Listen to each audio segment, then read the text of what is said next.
আল্লাহ নবীর উপরে দরুদ যখন পড়ি, এ যুবকেরা তরুণেরা, তখন মুমিনদের কলিজাটা ঠান্ডা হয়ে যায়। কেননা মুমিনদের জন্য ঈমান হলো মুহাম্মদ রাসূলুল্লাহ। তাই উসমান হুজুরের হাদিস আমার মনে পড়ে গেল।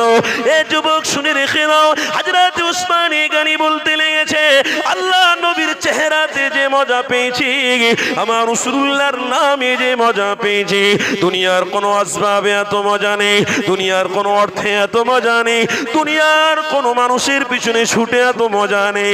আমি উসমান আমার রাসূলুল্লাহকে কোনোদিন ভুলবো না, আমার হাবিবুল্লাহকে কোনোদিন ছেড়ে দেবো না।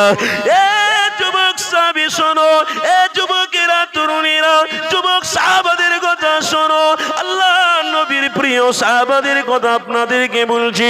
হযরত ওমর ফারুককে জিজ্ঞাসা করা হলো, ওমর তুমি রাসূলুল্লাহকে মার্ডার করে দেবে, তুমি রাসূলুল্লাহকে দুনিয়া থেকে মিটিয়ে দেবে, এ ওমর তুমি হাবিবুল্লাহর কাছে গিয়ে এখন পছন্দ কেন হয়ে গেলে? তুমি রাসূলুল্লাহর কাছে গিয়ে কেন হাবিবুল্লাহ